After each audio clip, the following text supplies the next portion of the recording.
Sexta invocación. Y no nos dejas caer en la tentación. Algunos pecan y luego, deseando obtener el perdón de sus pecados, lo confiesan y se arrepienten de ellos, pero sin comprometerse profundamente, como es debido, en no volver a caer en ellos. Pero no es realmente agradable que uno, por un lado, llore sus pecados cuando se arrepienta, y por otro, acumule razones para llorar a volver al pecado. De hecho, está escrito: lévanse, purifícanse, eliminen el mal de sus acciones de mi vista. Deja de hacer el mal, aprende a hacer el bien. Isaías 1:16. Por eso Cristo, mientras que en la invocación anterior nos enseñó a pedir perdón por los pecados, en esta nos enseña a pedir para poder evitarlos. Es decir, no dejarnos llevar por la tentación por lo que caemos en el pecado. Y nos hace decir: no nos dejes caer en la tentación. Respecto a esta invocación, nos hacemos tres preguntas. Primera, ¿qué es la tentación? Segunda, ¿cómo y por quién es tentado el hombre? Tercera, ¿cómo se libera de la tentación? En cuanto a la primera pregunta, digamos que intentar no es más que probar. De modo que tentar al hombre significa probar su virtud. Esto se puede lograr de dos maneras, de acuerdo con los dos requisitos de la virtud del hombre, que son hacer el bien, es decir, portarse bien, y evitar el mal, según la amonestación del Salmo. Apártate del mal y haz el bien. Salmo 33:15. Por tanto, la virtud del hombre es probada a veces en cuanto al bien que se debe hacer, y en otras ocasiones en cuanto al mal que se debe evitar. En el primer caso, el hombre es puesto a prueba para ver si está listo para el bien. Y si está listo para el bien, significa que tu virtud es grande. Bueno, a veces Dios prueba al hombre de esta manera, no porque no conozca su virtud, sino para asegurarse de que todos lo conozcan y sea un bien ejemplo para todos. Con esta intención que muchas veces envía tribulaciones a los justos, para que, soportándolas con paciencia, su virtud aparezca y progrese más. De hecho, dice el Deuteronomio: el Señor tu Dios te pone a prueba para saber si amas al Señor tu Dios con todo tu corazón, con toda tu alma. Deuteronomio 13:4. Por tanto, está claro que Dios tenta incitando al bien. En el otro caso, la virtud del hombre es probada por la incitación al mal. Si resiste y no acepta la tentación, su virtud es grande. Si por el contrario sucumbe, su virtud es nula. Pero de esta manera nadie es tentado por Dios, porque Él como dice Santiago, a nadie tienta al mal. Santiago 1:13. En respuesta a la segunda pregunta, ¿cómo y por quién es tentado el hombre? Observe que el hombre es tentado al mal de tres maneras. Primera, de la propia carne. Segunda, del diablo. Tercera, del mundo. Primera, de la carne.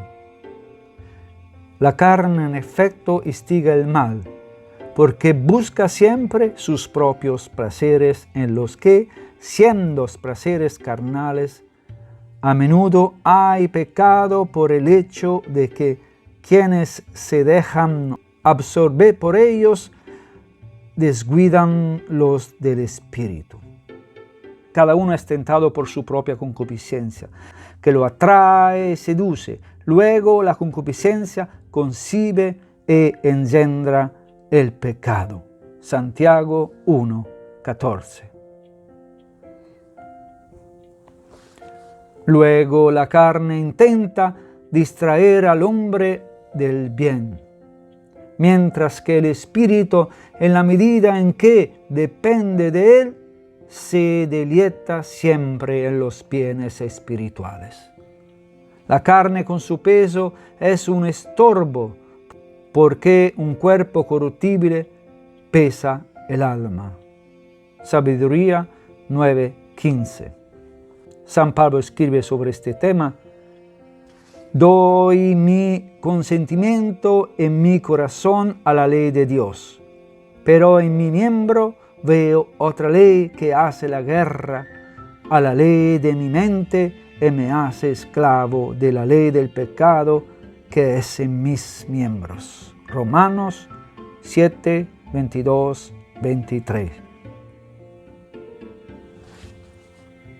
Y esta tentación de la carne es muy grave, porque este enemigo nuestro, es decir, la carne, se nos une, y como dice Boecio, no hay plaga más dañina para nosotros que un enemigo que pertenece a nuestra familia. San Mateo dice, 26:41, velad y orad, no sea que caigas en tentación. A su vez, el diablo tenta con extrema violencia. En efecto, una vez conquistada la carne, se desata este otro enemigo nuestro, el diablo, contra quien tenemos que librar una gran batalla. Nuestra batalla no es contra criatura de sangre y carne, sino contra los principados y las potestades, contra los gobernadores de este mundo de tinieblas, contra los espíritus malignos que habitan en las regiones celestiales. Efesios 6:12. Por esta razón a Satanás se le llama explícitamente el tentador.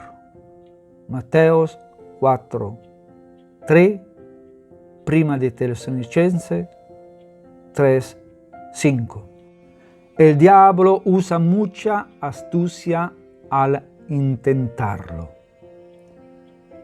Como un hábil capitán que asedia una fortaleza, primero estudia el punto débil de la persona y de la que quiere dejar caer, y luego lo tienta donde los ve más vulnerables. Por lo tanto, una vez que el hombre ha hecho su propia carne inofensiva, Satanás lo tienta a los vicios y a los que están más inclinados, como la ira, el orgullo y otros vicios espirituales. San Pedro dice, tu enemigo, el diablo, anda como león rugente buscando a quien devorar. Primera carta de Pedro 5:8. Cuando luego lo intenta, pone en práctica dos expedientes. En primer momento, no propone inmediatamente a la persona tentada un objeto que evidentemente es malo, sino algo que tiene apariencia de bueno, para desviarlo inicialmente de su propósito fundamental y luego poder inducirlo más fácilmente a pecar. Una vez que ha logrado distraerlo, aunque sea un poco, del bien, es decir, Satanás se disfraza de ángel de la luz. Colosenses 11:14. Más tarde, cuando la indujo a pecar, la ata tanto a la culpa como para evitar que ella se separe de ella, porque según Job, los tendones de sus músculos se entrelazan firmemente. Job 40:17. Entonces el diablo hace dos cosas. Primero engaña y luego detiene en el pecado al que ha engañado. Tercer tentación. El tercer tentador es el mundo, que también tienta de dos maneras. Ante todo, con un deseo excesivo e inmoderato de los bienes temporales, porque como dice el apóstol, el apago del dinero es la raíz de todos los males. Primero de Timoteo 6:10. Haciendo uso de perseguidores y tiranos, intenta también infundir terror, por lo que el libro de Job dice: nosotros también estamos envueltos en tinieblas. Job 37:19. Y San Pablo agrega: todos los que quieren vivir los piadosos en Cristo Jesús serán perseguidos. Segundo de Timoteo 3:12. Pero el Señor nos tranquiliza. No temáis a lo que mata el cuerpo, pero no tiene poder para matar el alma. Mateo 10:28. Por lo tanto, de las cosas dichas se desprende claramente qué es la tentación, cómo y por quién es tentado el hombre. Queda ahora de ver cómo el hombre se libera de la tentación.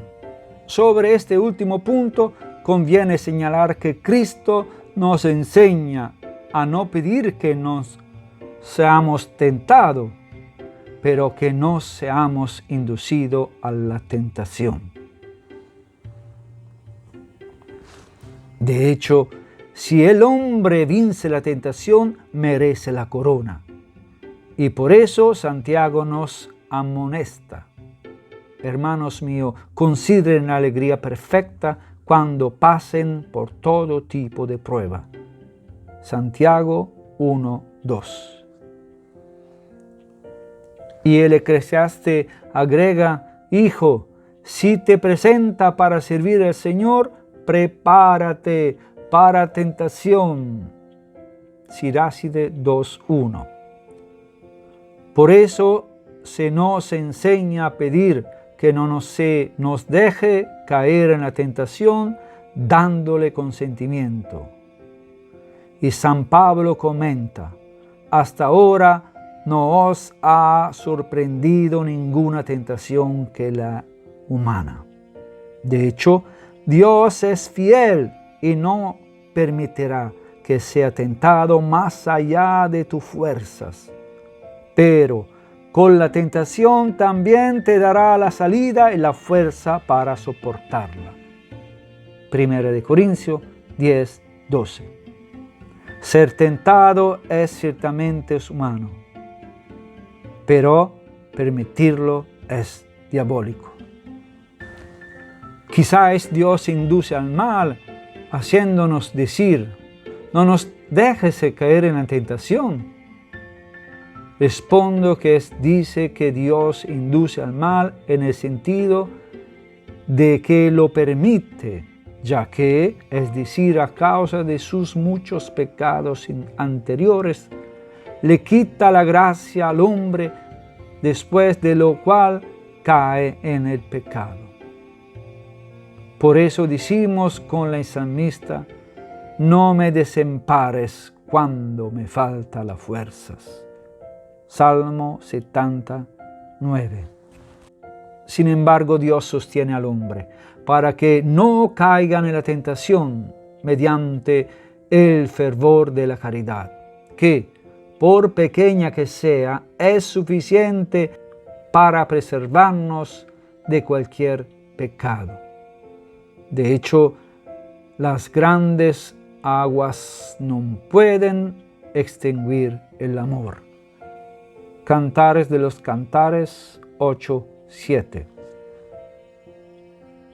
También lo sostiene con la luz del intelecto, con el que nos instruye sobre qué hacer, ya que, como dice el filósofo, todo pecador es un ignorante. Y como Dios había prometido por su boca, te haré sabio, te mostraré el camino a seguir.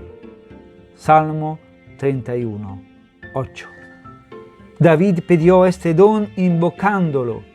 Señor Dios mío, mantén la luz en mis ojos, porque no me dejes sorprender por el sueño de la muerte, para que mis enemigos no digan lo he vencido. Salmo 12, 4, 5. Todo esto lo obtendremos con el don del intelecto, mediante el cual, si no aceptamos la tentación, mantenemos un corazón puro, del cual se dice, bienaventurados los de limpio corazón. Mateo 5:8. De esta manera llegaremos a la visión beatífica y a la que el Señor nos trae. Señor Dios Todopoderoso, te pedimos darnos la luz del Espíritu a nuestro intelecto, la fuerza de mantenernos firme en la gracia que nos has dado en el bautismo, que nos da en la confesión y en el sacramento de la Eucaristía, en la oración, en el ayudo de los hermanos y hermanas que tenemos, que tú nos has dado acerca de nosotros en el camino de nuestra fe. Señor, quiero estar firme en la caridad, en la fe, en la esperanza. Dame, Señor, tu Espíritu.